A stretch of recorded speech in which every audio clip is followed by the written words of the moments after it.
Hey, welcome. We've all been there, right? You've got that one thing, that project, that business idea, maybe just a personal goal that you know you should be doing, but for some reason, you just don't. You put it off, you get distracted, you start doubting yourself. Well, today, we're going to unpack that whole struggle. And more importantly, we're going to talk about a new way to finally win that battle. So let's just jump right in with a pretty wild idea. Think about this for a second.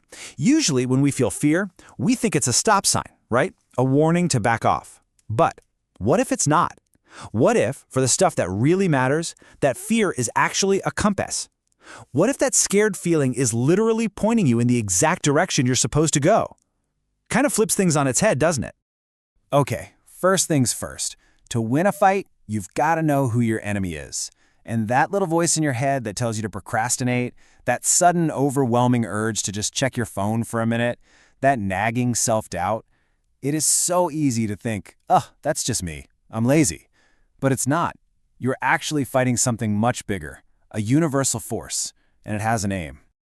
And let's be super clear here. We're talking about resistance with a capital R. This isn't just a vague feeling. It's a real negative force that shows up anytime you try to level up in life. It's not some personal weakness or a character flaw. Think of it like gravity. It's an external enemy, and it pushes back on every single one of us whenever we try to create something new or meaningful. Here's a really cool way to think about this whole struggle. Picture your dream, your big goal, as a giant tree. Now, the bigger and more magnificent that tree is, the bigger the shadow it's going to cast, right? Well, that shadow, that's resistance. So if you're feeling this huge, dark shadow of fear and doubt hanging over your project, that's not a sign to run away. No way. It's actually a good sign. It means your dream is massive. The amount of resistance you feel is directly tied to how important the work is. And that brings us to the most important point of all, really. The work that terrifies you the most, the idea that gives you that knot in your stomach, that is almost certainly the work you were meant to be doing. Remember that compass we mentioned? That fear is the compass. Resistance doesn't waste its time on small, easy stuff. It saves its biggest punches for the projects that are absolutely crucial for your soul. All right, so if we're all up against this huge force called resistance, what do? How do we actually fight back? Well, the secret isn't about waiting for the muse to strike or hoping you'll wake up fearless one day. It's about a choice, a fundamental shift in how you see yourself. It's about making the decision to stop being an amateur and start being a professional. And this chart just lays it out so perfectly. Look at the amateur. They wait for inspiration. They're all wrapped up in how they feel. One bad day, one bit of criticism, and they're done. Adversity hits and they fold.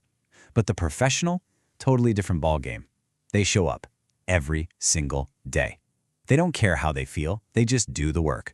They learn from their mistakes instead of taking them personally. They play hurt, as they say. It's all about building professional habits. This right here, this is the core of it, the very heart of the professional mindset. It's all about separating your feelings from your actions. See, the amateur wakes up and asks, do I feel like it today? The professional, they don't even ask the question. They just show up and get to it. They know that if you take the action, the feeling of inspiration will catch up later. You don't have to feel it to do it. You just do the work. Okay, so we get the mindset, but talk is cheap, right? How do we turn this idea into a real, practical, day-to-day strategy? It's one thing to know it, it's another thing to do it. So let's open up the professional's playbook and see how they win this battle every single day. It all boils down to these 4 steps, and they're simple, but that doesn't mean they're easy. First, you show up, every day, no matter what. Second, you stay on the job. You commit to a set block of time, say 1 hour, 2 hours.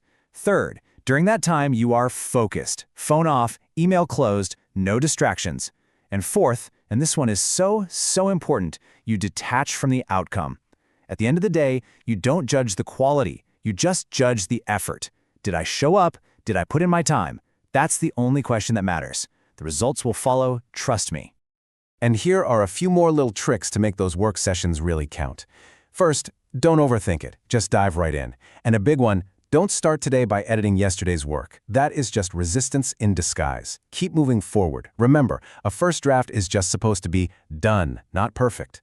Oh, and here's a brilliant little hack. Try to stop for the day when you know exactly what's coming next. It makes starting tomorrow so much easier. And then, when your time is up, you're done. Clock out. The office is officially closed. Now, I know what you might be thinking.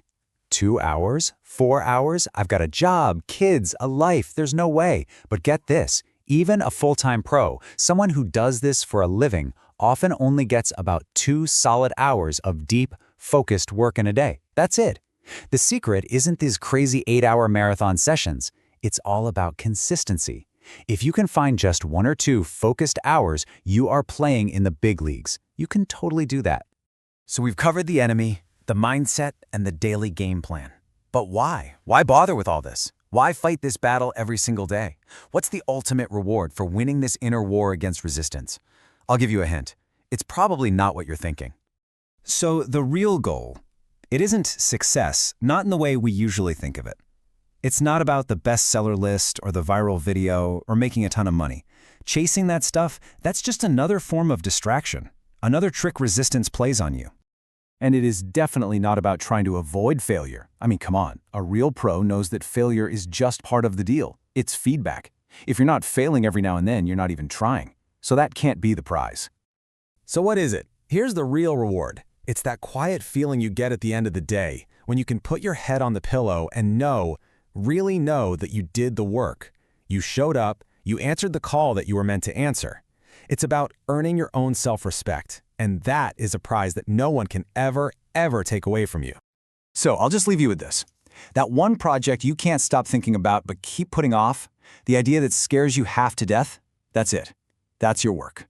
That fear is your compass pointing directly north, and the only thing standing between you and that work is resistance. But now you know its name, and now you know how to fight it. So really, what's stopping you?